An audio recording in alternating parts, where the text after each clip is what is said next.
Hello ladies and gentlemen, welcome back to the Heatwave Wrestling YouTube channel. Today, I thought it would be nice, because it has been a while since I last posted, I thought it would be nice to go over my personal top 10 matches of 2024. I'm doing WWE only, not because I only watch WWE, it's because I've not watched enough AEW or any other shows this year to make a top 10 based off that, but I hope you guys enjoy the list. If you want to argue it, do it in the comments. I mean, I don't really know where else you're going to do it, but, you know, if I know you and you're going to argue it, just don't message me, please. So number 10, I did have to go with the undisputed WWE Tag Team title 6-pack ladder match at WrestleMania 40. I mean, I don't really know where to start with this one. It was a fun little match, let me just say. It was able to do the title split so perfectly well, because us watching as fans, we had no clue how they were going to split the tag titles, because we all got sick of just the constant same matches all the time. Finn Balor and Damian Priest, Sami Zayn and Kevin Owens, all the same matches just again and again and again, and we needed the title split because tag teams were building up, more coming from the NXT roster, and I think this was able to just display the raw talent that, you know, Vince had slept on during his time. I mean, DIY, for an example, like, they were always prospects, especially for Hunter. I mean, they even wore their gear to the ring, which is pretty funny, just to play on R-Truth's joke. But they were able to just have the spotlight they needed for a long fucking time. They're obviously doing really well right now with the Machine Gun... Wait, what? Motor City Machine Guns, not Machine Gun Kelly, Jesus. But this kind of gave them a head start, I'll be real, because before that they weren't really doing much. They were just messing around with R-Truth and The Miz, but this match was just able to give them a highlight. And, you know, even just thinking about the entrances to the match, it was able to just display their characters, their personas, and the talent that you were just looking at. We obviously did have Awesome Truth. It was lovely to see these guys back. When you see R-Truth, you know it's going to be a good fucking show, because he just makes it funny, he makes it entertaining, and so is Miz. Miz is one of the most underrated wrestlers of all time. He is able to work with the crowd a lot, so just seeing these two again was quite fun. Obviously, we had New Catch Republic. We did have that botch with the Titantron, which I was sat watching, I was like, oh no, come on now, like, you fucked them up. Their big WrestleMania moment, and you just fucked them over. But no, me personally, I've always been a Tyler Bate fan. I've watched him since the NXT UK days, and this was just beautiful to see. And Pete Dunne, to be honest, because both men are just really, really talented and were too slept on, and this was needed. Obviously, we saw New Day. They were quite quiet at the time. They did win the tag team titles on NXT, not in 2024, but a while before that, and they hadn't done much since. So this was just, you know, lovely to see them wrestle again.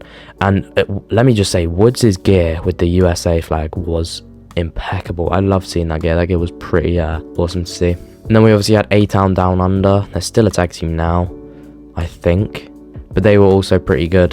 They're pretty comedic. I liked seeing them as well. It was fun to see them. Grayson Waller, really good talent. Austin Theory, also really good talent.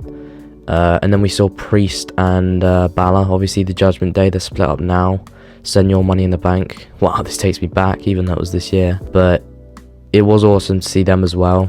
Honestly, if you just look at it, this match as a whole was just stacked with complete talent. And for the title split to be done like this, I don't think it could have been done in any better way. And I think it was one of the smartest choices Triple H has done. But it made the match more unique in a way. That, like, oh, once one titles are won, the others have to be won. Or they can go for both. So it was more so like oh no, please don't let A-Town Down Under get the second titles, playing the heels and that. But honestly, the reason why I put this at number 10 and over some other matches, like I said, my complete opinion, this was just so fun to watch. Like, I was getting tired at the time, because obviously in the UK, wrestling shows start at 1 a.m, which is just awful. But this woke me up. This hella woke me up. I was so entertained by it. And that airplane spin where Bate put Balor on his shoulders with the ladder on was pretty funny as well. And obviously Truth added the comedic moment with the hot tag, which everyone popped for, which is quite fun. We obviously had the double moonsault from Bate and Dunn, which was beautiful. It was awesome to see everyone hit their finishes as well. Everyone get their own little moments to shine. Like that's what I mean. It was not only stacked with complete talent, everyone got their own moment to shine, even R-Truth. And then A-Town Down Under winning the titles. I didn't think it was that bad of a choice. I thought it was smart. And it also played into their role of, you know, being stupid people, because as soon as they won them, they just got thrown through a ladder. I think it was done perfectly. I think that spot with Woods elbowing, I think it was Ciampa through one of the ladders, that, I don't think that looked very nice. That wasn't, it just looked quite awful. It looked quite painful as well. That slingshot DDT, that was very crazy. The air raid crash as well off the ladder, we can't forget that. And let me just say, man, as much as JD McDonough gets fucking hated on, he ate, bro. He ate that table, man. Woods and Kofi throws him off that table. He fucking sold it, bro. He took that opportunity to make his own WrestleMania moment. Whether that was being sent through a table or not, he made that his moment. And that's what I mean. Every single person involved had their own moment to shine. Oh, that ladder, though. The ladder buckling was so fucking scary to watch, man. It just actually ran shivers down my spine. It was horrible. I don't think it screw over Balor and Priest, them losing the titles, but it was quite wholesome to see Awesome Truth win the Raw Tag titles. But honestly, I don't think the match could have turned out any better. Everyone got their own moments to shine. As much as I wanted Bate and Dunn to win the tag titles, it obviously wasn't their moment to shine. And it still fucking isn't, which I'm quite pissed off about, but it was good for what it was. It was good for what it was. Number 9 being AJ versus Cody Clash at the Castle. The reason why I put this at number 9 is because it being an I Quit match brought back so many memories for me, and it was just awesome to see old match types being brought back. It did do a good one for the crowd as well, because they were so into this match. They didn't fall asleep during the match. It was a very fucking well done match. The hardcore spots involved, like with the chair and just brawling over the arena, was very fucking entertaining. And the I Quit stipulation, like I said, is pretty fun to see back. Just the moves that were hit in this match were like, they were ones that we've not seen from Cody or AJ in a while. They were quite niche to from the norm. I mean, that was pretty dodgy, the suplex out of the ring, because I thought it was a botch, to be honest, but then I remembered it's one of Cody's moves, but it did not look nice at all. Cody's mum slapping AJ was pretty fucking funny, let me say. But no, these two men killed it. I couldn't have asked for a better match, and just the heel version of AJ really popped. Like, this is where he found his character. This is where he found the heel inside him. I think this is the defining moment of the heel AJ. And I mean, he did obviously come out, debut the theme at WrestleMania 40, but I think this was quite significant. It was good to see AJ get a title match after a long fucking time. Yeah, it was pretty fire. Kendo sticks, chairs. I found it hilarious when AJ went for the phenomenal forearm with the chain, by the way, which was really unique.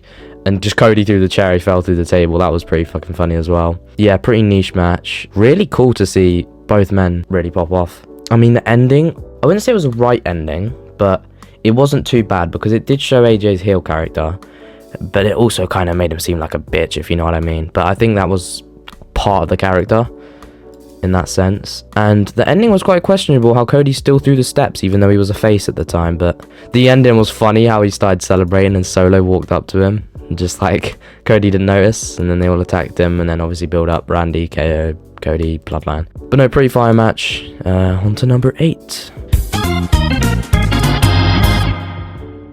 We do have Randy Orton and Kevin Owens versus Solo Sikoa and Tama Tonga street fight. Backlash France. Before we get into this, fucking hell was that crowd one of the best crowds I think I've ever seen in my life. That crowd popped off. Kevin got the pop he deserves. Very underrated character. Orton managed to get his song sung by people, which was just beautiful to see. Solo and Tonga played the heel personas perfectly. They just played their perfect roles. The beginning, it was questionable because I forgot that it was just a normal match. They started brawling, and then the ref, Aiden Pierce, confirmed that it would be a street fight. And then as soon as it popped off, the crowd just cheered. It was just amazing. Kevin with the prime bottle, you know, that was what set it off. The brawling all over the arena was just, it just brought back that little kid inside me, man. It was amazing, man. The spots involved, everything involved. Like, you could tell Randy and Kevin were fucking loving it, man. They were enjoying every single moment of that match. There were tables, kendo sticks, chairs, everything, bruv. Obviously, it was lovely to see Randy in the ring after such a long time, because he did return Survivor Series 2023. So it, like, because at this point, we're obviously used to him being back, but at this point it was like, you know, good to see him back. It was lovely to see him back. Yeah, this really was good for what it was. I still don't know how the fuck Tongaloa botched his debut. Like, mate, if it's your debut and it's the biggest crowd and he makes it out at the 3 count and then pulls the ref has to get pulled by a fucking ghost, bro. It was very awkward. The ending did kind of piss me off that Kevin Orton didn't win, but for what it wasn't too bad. It was hardcore, it was fun, it was entertaining. It did what it was meant to do, it did its job. We move on to number 7. Funny thing, I actually didn't record this number in the original recording, so I've had to redo this a day after recording, but the number 7 spot does go to Trick Williams versus Javon Evans versus Ethan Page versus Shawn Spears for the NXT title. I believe Trick Williams was going into this match NXT champion. Once again, another one of those matches where everyone was able to have a spotlight and everyone was able to just show themselves and their characters and everything like that. It was done perfectly. Page got his heel, you know, character to be able to display, his cocky character to be able to display. Trick got to come in as the good guy, the superhero. Javon Evans got to come in as the good guy. Shawn Spears got to come in as the bad guy. And even though they had just joined, like all the AEW people like Page and Shawn, they were able to have sort of a feud kick off against Williams and Evans. So everyone in this match did have history with each other. It was a feud-worthy match. And I believe they worked well with the heel and face gimmick going on during the matches. I believe there was moments where Williams and Evans were teaming against Page and Spears, but Evans fucking popped off in this match. So did everyone, respectfully, but we got to see Evans hit his, you know, high-flying moves, really kick off his career. It was a shame his match didn't go really well with Orton, but, you know, everything else went perfectly smooth in this match. There was crazy amount of spots, like when Williams had Evans on his shoulders, whilst also trying to hit a DDT on Spears, and then Page hits a shoulder tackle to Evans whilst he's on Williams' shoulder, and he delivers the DDT. It was very well. Spears got able to bring the chair in. Everything just worked really smoothly in this match. Williams had that really dodgy spot with Evans where he pushed Evans through the table from the springboard, which was pretty fun. Everyone had such a fucking spotlight. Oh, and that spot, play that clip, man, play that clip where Evans goes for the springboard. I think it was a cutter, but as he's going back, Spears just hits him with a chair midair. That got me to pop. And that tope con hilo he did over the turnbuckle post to Williams, that was fucking awesome. And the springboard cutter from the top rope, I need that clip played, because he fucking flew, bro.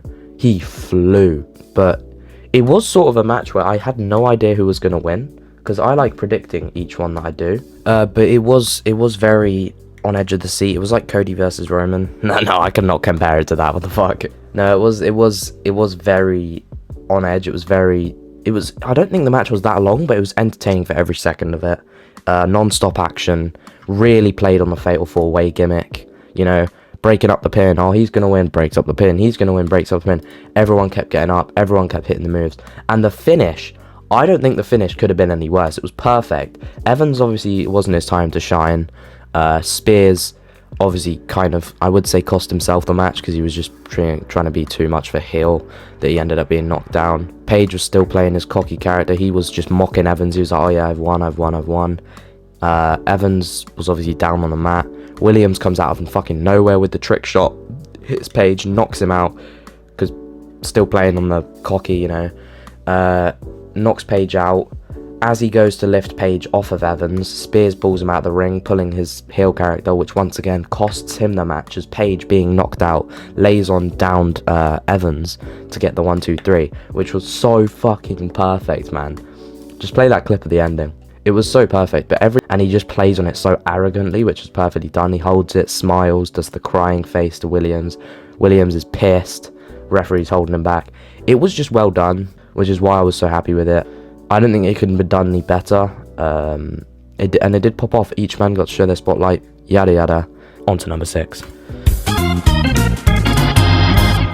On to number 6, we do have Femi versus Josh Briggs versus Dijak, NXT North American Triple Threat title match. Stand and Deliver 2024. Fuck me, was this match insane. I was beginning to think the pay-per-view was boring, and this should have been the main event, man. We had Femi coming into this as the giant, the undefeatable Femi with his NXT North American title run. We had Josh Briggs. I mean, I didn't really know his character, so I can't really talk on that part. But we had Dijak, very underrated talent. Hadn't seen him, pop off since his original NXT run as Dominic Dijakovic. Got squashed as T-Bar, and we'll just ignore the rest of that. But this was just fucking so hard hitting. It was just, I don't care what I say, but it was just fucking men beating the shit out of each other, man. This was just so brutal to watch, man. And don't even get me started on the spots, like Josh Briggs with I think it was a judo throw, Dijak into Femi sat on the announcer's table chair. I was worried about who would get hurt during that. The double choke slam from Briggs and Dijak to Femi. I liked the story in this match, because that's the one thing that makes a match good. The story inside the match. Not just the build-up, not the story after, the story inside the match itself. This was kind of like these two people that hadn't ever gotten their spotlight, trying to take down the big giant, the big new guy that just ruins the roster. These two people were kind of teaming up against this dominant figure. They were hella working on him, and he just wouldn't quit. And then that one where he held Briggs and Dijak on his shoulders, it wasn't the fun to watch. I mean, the spot itself was amazing to watch, but just the build up to it was horrible to watch, because it reminded me of Rick Boogs holding up Jimmy and Jay, and I was just thinking, that was two people, and he broke his leg. Like, I don't fucking feel like it's not gonna go well for Femi. It is not gonna go well, but it did go well. It was fucking awesome. The ref hella sold this match. The ref with his reactions were insane during the whole thing, let me say. Moonsaults and shit, bro. This was popping. The Feast Your Eyes has never hit harder, bro. Get that clip from the one to Briggs. That was fire. But yeah, really, really fun, good match. Number 5. And now we move on to number 5. That being Gunther as the Intercontinental Champion versus Sami Zayn at WrestleMania 40. Oh my god, this was just insane. The story going into this was beautiful as well. And the story in the match, the element of Sami, the underdog, the little kid just wanting his moment, and the way that they built up that character as well, just his entrance alone, like how, he saw his wife, he saw his kid, he saw Owens and his best friend, just hype him up for it. It was just amazing to Sami as a character, just to hype him up for the match alone. This whole story did go into his personal life, and it was like, Sami, this was the biggest fight of his life, and for Gunther it was just another walk through the park. Gunther's just posh, fuck this guy demeanor, and it was just Sami's, I need to win this fight, I've got this crowd behind me, I've got my wife and kid in the front row, I've got Gable behind me, I've got Owens behind me, I've got everyone behind me, I need to win this. It was good for Gunther with his powerhouse character just fucking showing off, being a prick, and obviously his reign going into this 666 days, that really upmosted his character, because it wasn't just like, oh, look at this guy, he's powerful. It was like, this guy's a beast, he's held it for this long, he's beaten this amount of people. So for Sami, this was a really important bout for him. The crowd were really into this. Gunther was mostly dominant throughout the whole match. Sami was selling shit like crazy, and then Gunther just went for the continuous splash, splash, splash, splash, splash, just staring down his kid and mum in the front row. Not his mum, his wife. And just mocking Sami, because it was just like, he didn't take this guy for real, he didn't take this guy for serious, he didn't give a shit, he wasn't focused, he wasn't into it, and that cost him, because Sammy, he used the in kayfabe, let's say, in the story of the match, he used all of his might throughout his whole career, everyone hyping him up, all this build up, just to fuel him to get back up, hit that kick to Gunther, hit that brainbuster, which got a hell of a pop, which it deserved, breaking out a move that he hasn't hit in fucking ages, going out at all stop to try and defeat Gunther, and then finally hitting that haluva, I think 2 times, I might be wrong, to get the Intercontinental title. Oh my god, it was beautiful. It was amazing to see. I don't think it could have ended better for both of them, because there was a debate that it squashed Gunther, but I don't think it was the wrong person to lose it to at this point, because WWE were able to get everyone behind Sammy, because they were all hated him in 2022, 2021. It was like, you know, it's just generic guy. They build him up with the Bloodline storyline, they build him up with Owens, and this is the biggest fight in a long time for Sammy, and it was just, yeah, it was a spectacle. Let's just say that. Number 4. Number 4, I am gonna go for the main event of WrestleMania 40 Night 1, Roman Reigns and The Rock versus Cody Rhodes and Seth freaking Rollins.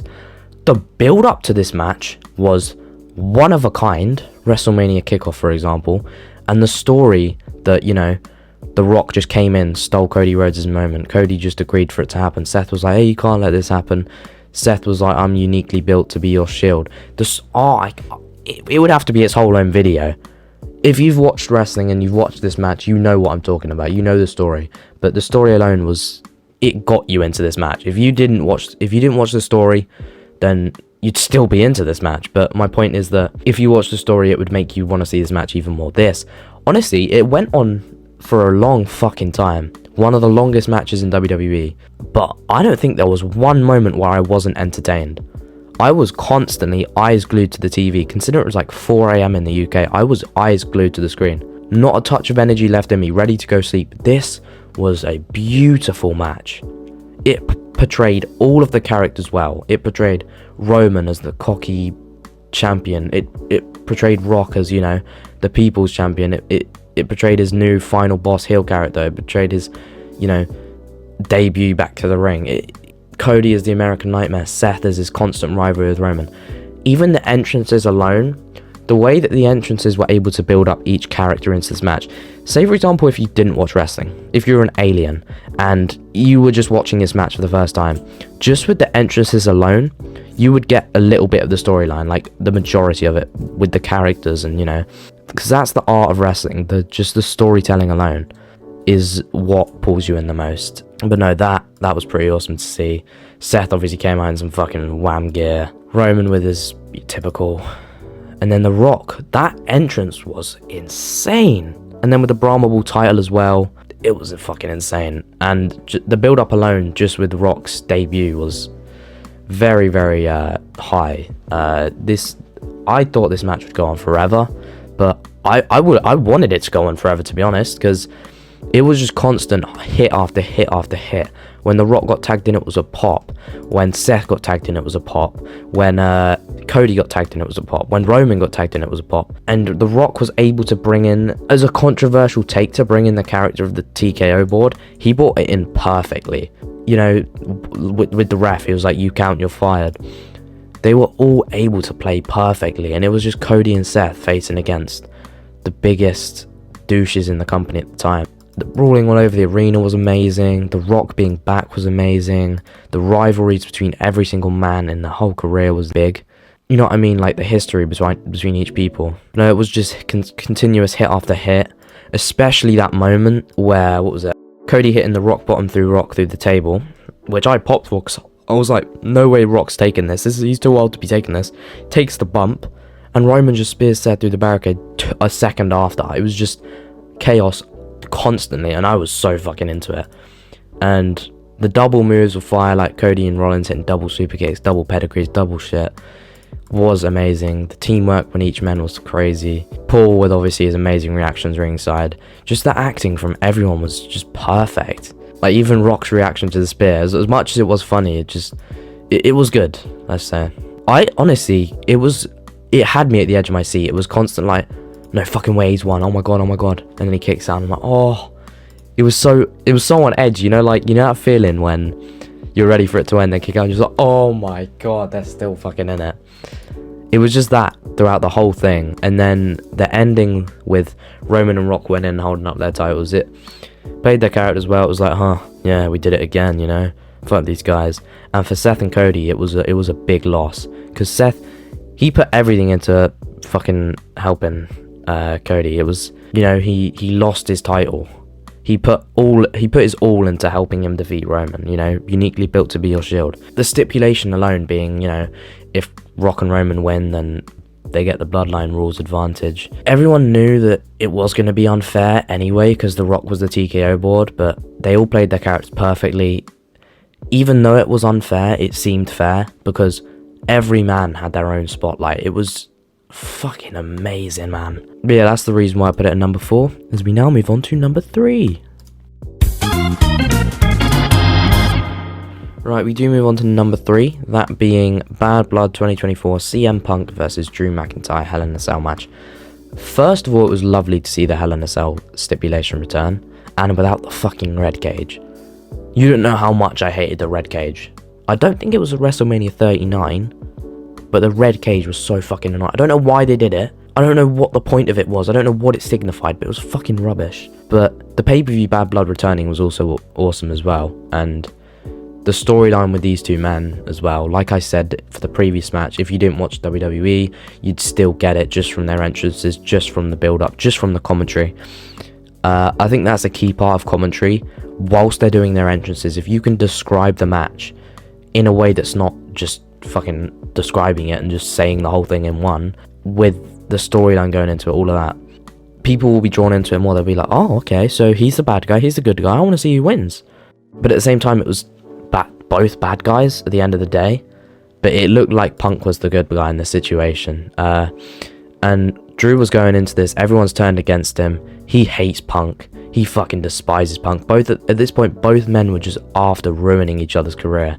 And I think this was the best match out of all of their matches they've had together. It was great to see Punk just fucking giving it his all, Drew giving it his all.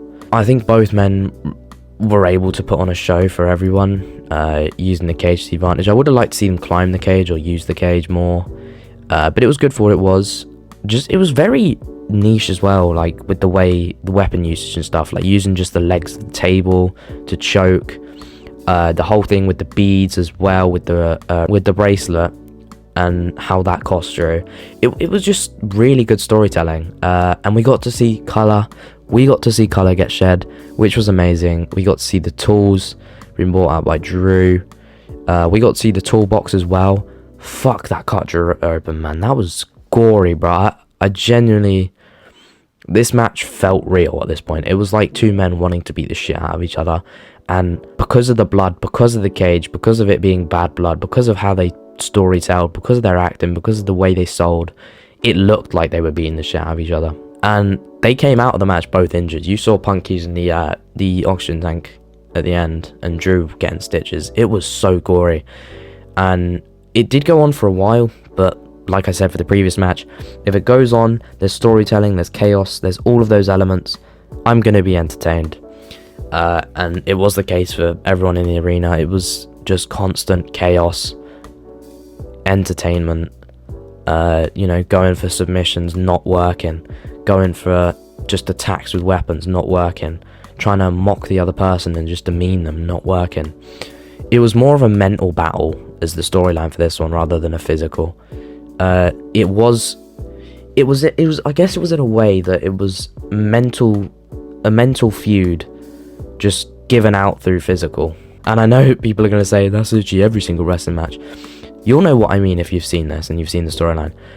The mental storyline was much more to the physical. They wanted to beat each other up for a hell of a reason that was brewing in their heads. It was, you know what I mean, right? I'm not going to go too into it. But you could see both men were fucking tired, man, during the whole thing. They were giving it their all, though, and that's all you can give. Both men played their characters perfectly. I liked how Drew used the beads and used the mental taunting to try and get over Punk and just screw with him. and Punk just focusing on the physical aspect, as in, I need to win this, I need to fuck him over. Drew's like, oh, fuck this guy, I'm gonna make him look like a bitch in front of everyone. Pouring out the beads, trying to distract him. Doesn't work. I genuinely thought Drew had fucked up his back. You know, when he goes to the Claymore, misses and hits the steel steps. Fuck me, that was horrible to see. That was one of the worst botches I've seen this year. It was not fun to watch it. I felt bad for him, man. But it was good to know he was okay. I think he went down shoulder first, but sold it so perfectly in the way that the camera cut made it look like it was just back. The GTS with the chains finished the match. Fucking hell, by the time the GTS happened, you could see Punk was struggling to hold Drew on his shoulders, and then hit it, and then dropped for the pin. Both men were tired, covered in blood, drenched all the white in their clothing. It was insane, and it did deserve this spot on number 3. But let's move on to number 2. Right, number 2 does go to Roman Reigns versus Cody Rhodes, Undisputed WWE Universal Championship Bloodline Rules match, WrestleMania 40, Night 2 main event. Fucking hell. I would say it was the match of the year until came around. I'm probably going to censor that because it just spoils number 1. But obviously, you've heard me explain the story for number 4. I'm not going to explain it again because it's too much story to go into. It could be multiple videos just going into the storyline. There was so much depth to this storyline. The way that Cody won the Rumble 2023, faced Roman with the whole storyline going into it, failed, and that whole gap from WrestleMania 39 to Royal Rumble 2024 was just Cody building his way back up slowly and slowly and slowly. WWE just dropping hints on the way that it would happen again. They get to happen again. Rock screws him over. Seth comes to back him up. Seth puts his all in. Uniquely built to be your Shield. Has his rivalry with Roman. Everyone has their history. They lose the tag match. Now it's Bloodline Rules. Is Cody going to win? So much storyline going into it. Main event of the biggest WrestleMania in a while. Fucking hell, it's crazy. The entrances for both men were just, once again, able to display their characters really well. They both had their own unique little intros as well. Cody had his nice little thingy entrance. I don't know what to call it, Jesus. Don't mind me, I'm so tired after a week. Roman had his drums at the start, displaying the Samoan storyline going into it. Man, they're so good at just... I think Triple H is able to display characters much more than Vince was. Like, during the Vince era, the big dog was basically not a character, but the tribal chief is the character. He is the character for Roman Reigns. This match, just the face-off at the start, I think they faced off for about like 2 minutes or something. I hate to use the word because it's pretty cringy, but just the aura in the building, man. Like, the 2 biggest faces in the company coming to the second in their series. Is this going to be Roman Reigns continues his giant streak of 1,300? Is he going to squash this little kid that came back? Or is Cody finally going to finish the fucking story? We obviously had, I can't remember his name, but the referee in the match. I think it was good that they gave him to referee the match because he deserved it, man. He's been crushing it as a referee for ages. But I'm not going to go too into it on the referee aspect because we're talking about matches here. If you want a top 10 referees, put it in the comments, man. Just the build up during this match, it was quite slow at the start. Once again, very long match, but the build up got you into it. Brawling over the arena again, just Roman trying to be dominant, Cody being the underdog, trying to finish the story. He's leveled up. Roman can tell he's leveled up and he's scared, he's worried, he's feeling fear. Cody's not. He needs to do this for his family, for himself, for the whole story he's built, for everyone he's met on the way, you know? And Roman obviously had his bloodline crumbling at the time. They were hitting each other's moves. They were going out all stops, low blows, crossroads, all of that stuff, just to try and knock the other person down. And when I say neither man would quit, Jesus, man. We had Jimmy come in with a super kick, and then we're not going to go too into the returns yet, but we had like Samoan spike spear, Cody kicked out. Another spear, Cody kicked out. Superman punch, Cody kicked out. I was like, fucking hell, he's Superman at this point. You're going to need to give him about 12 spears. He might kick out again, hit another 5, and then he won't. Once again, it was one of those matches that were just so well done that it was like every moment that there was a pin or there was a big move, you were on there at your seat, you'd be like, oh shit, spear. Oh my god, crossroads. And it would be that 1, 2, oh my god. And you could even hear it in the crowd. It would be 1, 2, oh. It was just so fucking, I don't want to say edging, because I know there's a joke there, but it was just so teasing, there you go, of the crowd and everyone watching. It's just well done. Now we jump into the returns. I'm not going to go into the Bloodline storyline, but, you know, the rivaling brothers, Jay trying to be a rebellious to the Bloodline. He comes out to even the odds against Cody. Once again, it's Cody's friends he's built along the way, you know. He's won the tag titles with Jay. You know, he's also on his own little journey. And he comes out to even the odds, spears Jimmy off the stage. Constant move after move, copying move after move, big move after big move, low blow after low blow, screw after screw. It was constant chaos everywhere. Barricade broken, multiple crossroads, spike and spear. Neither man would quit. Roman wouldn't quit. Cody wouldn't quit. Paul was able to sell it perfectly well. When Solo came into it to attack, John Cena came out to even the odds, because you know John Cena does have a history with Roman, does have a history with the Bloodline. Solo took him out. It was done really well how he came out to attack Solo. Jay came out to attack Jimmy. It's just long-term storytelling, man. Long-term storytelling. I'm going to make a video about this because it's long-term storytelling is so fucking well done. We had The Rock come out to even the odds. It was perfect because of the history of Rock and Cena. Once again, it could be its whole own video. Long-term fucking storytelling. Now that The Rock's a heel, Cena's still a good guy. The path they've both been on in that long-term period since the Twice in a Lifetime. But it was so good to see them face off again. The pops from the crowd were insane. Cena got destroyed. That just displayed the Bloodline being dominant. I'm not so sure why The Undertaker came out. I think it was supposed to be Stone Cold, because that would have been even better long-term storytelling. But I was all for it. Undertaker rolled in the ring like a badass. You can see in the dark footage that he runs into that ring light speed, bro. He was in it, man. Takes out The Rock. Perfectly done. I was happy he came out. Everyone went for a pop. It was perfect. He takes out The Rock.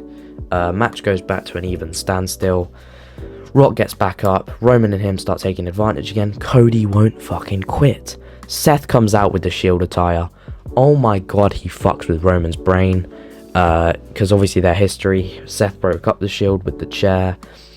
Made Moxley leave. These two men have a fucking giant history with each other. Giant rivalry with each other. Neither man will ever like the other man again. Seth created the demon that Roman has become now. He unleashed that beast inside of him when he took that chair to his back. And the match came down to that storyline alone, which impacted this storyline now. Which is so hard to explain because it's so well done. Roman had the choice. He could beat his opponent and keep his whole reign going and his whole character and persona and tribal chiefdom and everything going if he just hit Cody with the chair. But he decided to take to the back of Seth Rollins and get payback for all of those years of torment after the Shield broke up.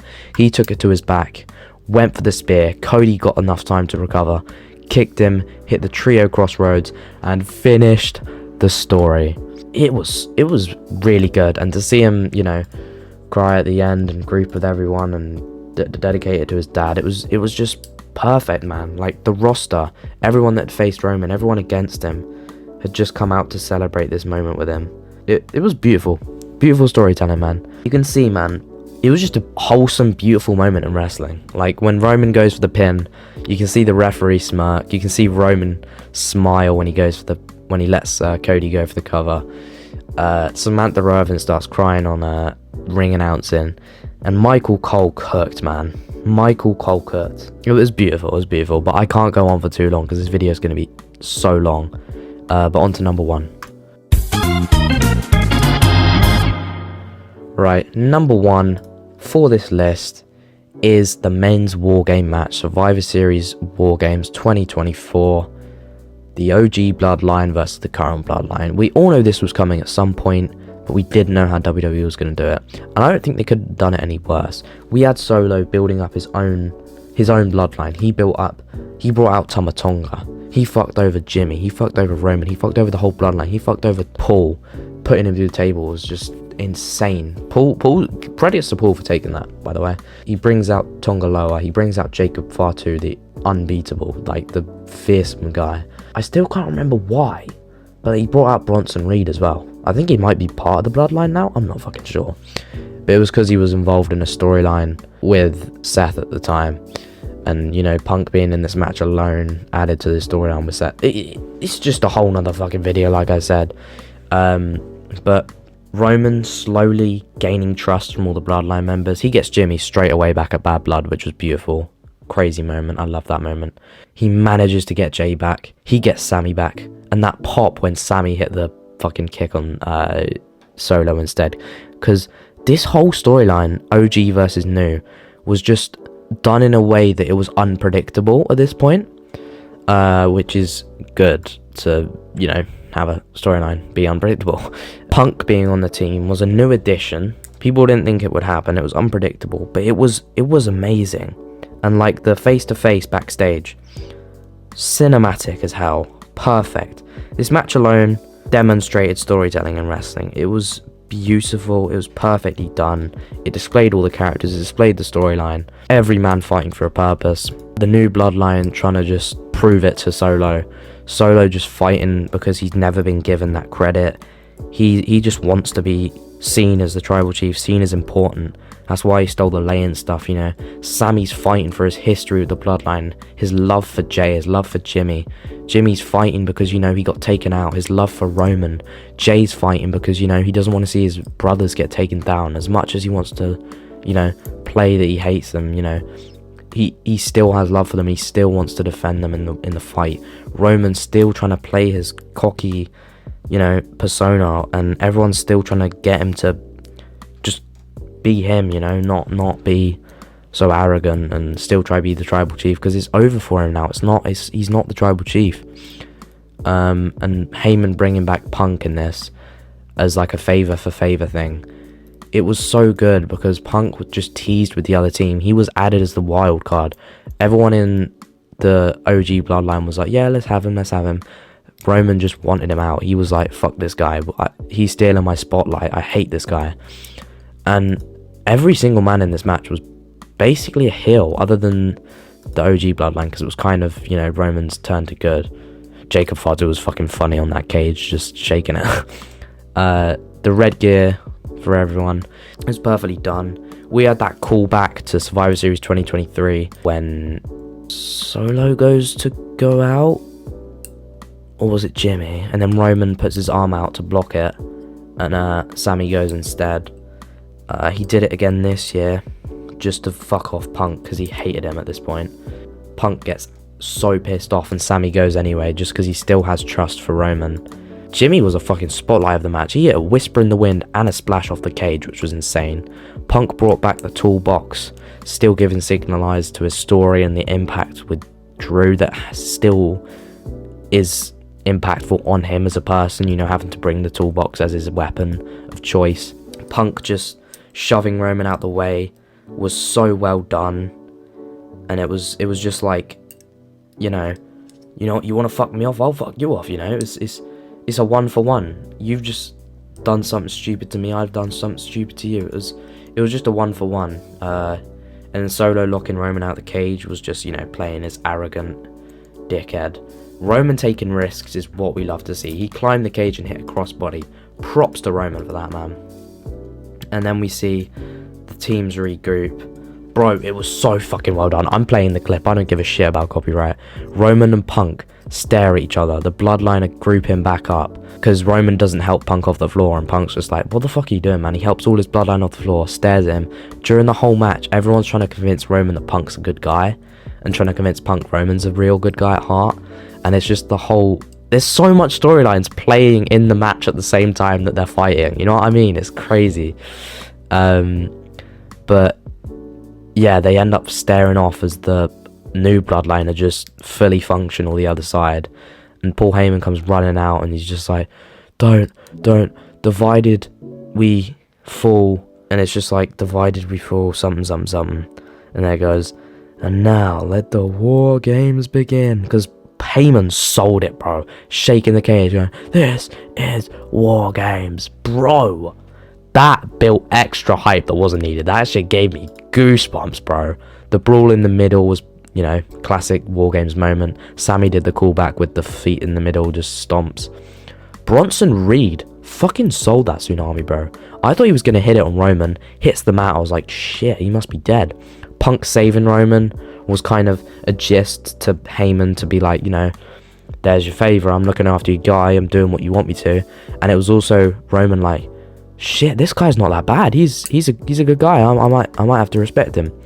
He helps him up. They look at each other. They're like, he doesn't help him up. I think he helps him up, but they look at each other. They're like, yeah, I have respect for you. You have respect for me. But it wasn't at that fully gained point yet. The new Bloodline begin to just conquer again. Jimmy hits the fucking splash. All of the OG Bloodline and Punk surround Solo, and it's like Solo watches all his real blood.